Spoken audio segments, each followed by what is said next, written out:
All right. We're in the home shop, and I'm gonna try to get that sight extension tube turned off this AR since I'm no longer competing with it. So I'll get you turned around, and this is either gonna go very swimmingly smooth or this is gonna be a disaster. So we'll see how this actually ends up working. So I've got my 223 AR that I competed with for years in the vise,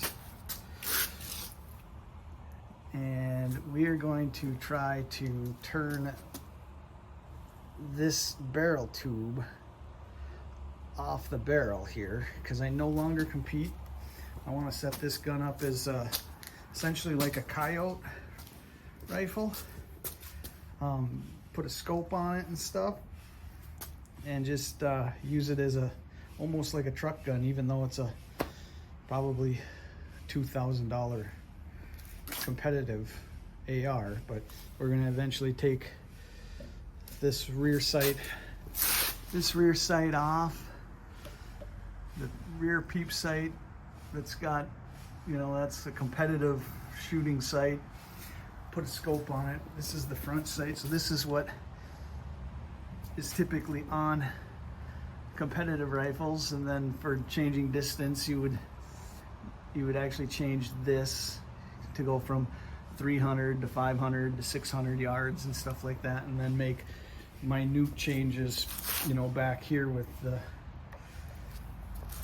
the up and down and the left and right knob and stuff. And so like I said, this is either going to go very well or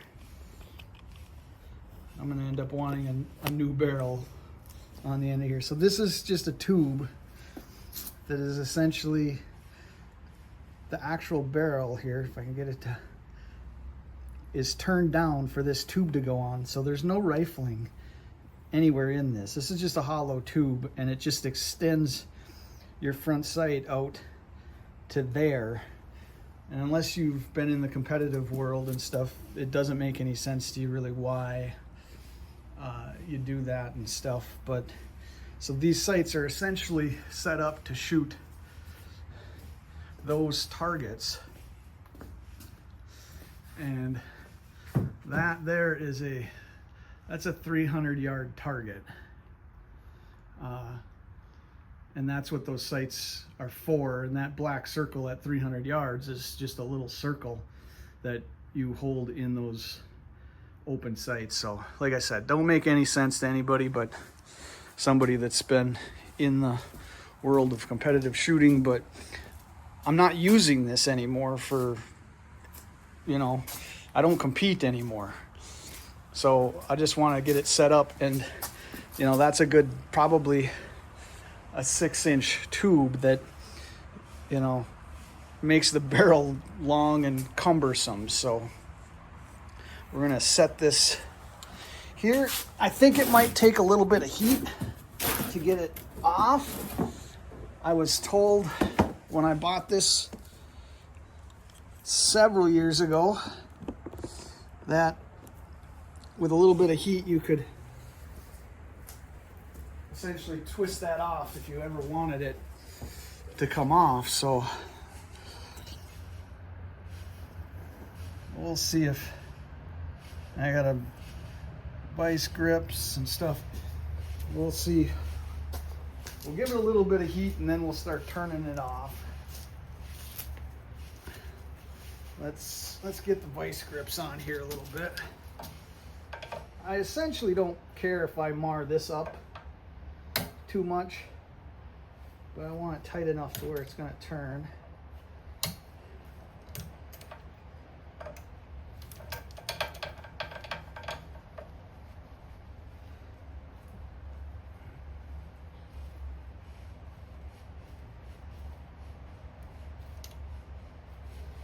I mean, I could probably resell this sight and this sight as a set. It's probably worth 500, 600 bucks. I don't know. we're just going to use a little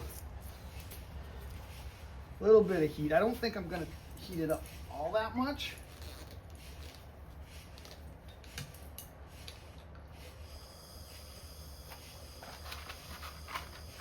I don't know where my lighter starter thing went, so we're just going to do this with a match.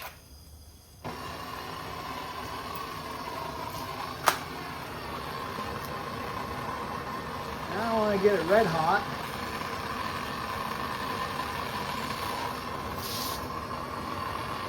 I think it's going to need a little bit of heat to... Oh yeah. This might actually go swimmingly. So I got it set up in a gun vise here. Well, this ain't a gun vise, but it's like a shop vise. Works perfect for rifles. You put a little bit of towel in there and stuff. You can vise up a rifle to clean it. And I use it for sighting in quite a bit. Oh yeah, that's turning. We just got to see if it turns off. Yeah, I think I'm getting a little space there, so I'm just slowly turn it.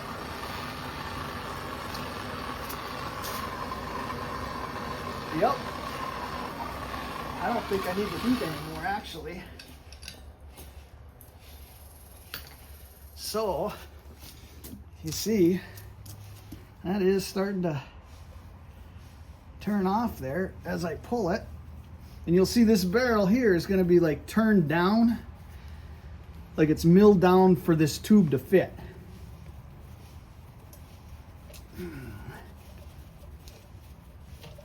I just don't need this tube on anymore.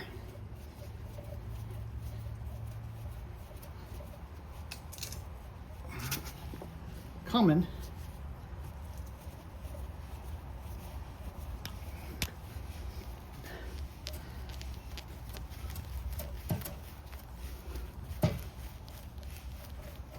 And there it is. So there's what I'm saying. See, that's just a tube that goes on the end of the barrel right there. Hopefully I'll be able to clean that up a little bit. You know, that'll clean up, probably a little heat and stuff. So you could essentially take this sight, which is on this tube, and this sight could go on the barrel, you know, right there too. But what we did, you know, is we would put this on to there, and that would extend our sight radius, which gives you much more accurate sighting, you know. So, oh yeah, that's gonna clean up good. I mean, half that come off already. And you can see there's the end of the barrel. So that's gonna make that gun much more convenient, you know, when I put a scope on it and stuff. I mean, look how short it is already, you know. I mean, it's stinking. It's not compact. It's still, I think it's still a 26-inch barrel, but we get a scope on that.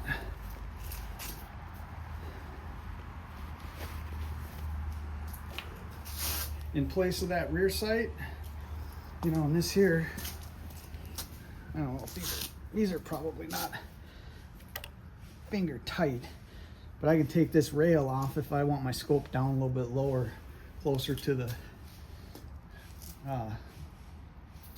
bore line of the bore. So anyways, looks like it worked good. This is still a little hot, but that's gonna clean up nice looking, and that gun will be much more convenient to shoot now. So you'll probably see that gun at some point out at the hunting property and cabin. And, all right, I didn't want to spend more than 10 minutes doing this, and it looks like that's about what it is. So we'll talk to everybody later. Keep collecting lead.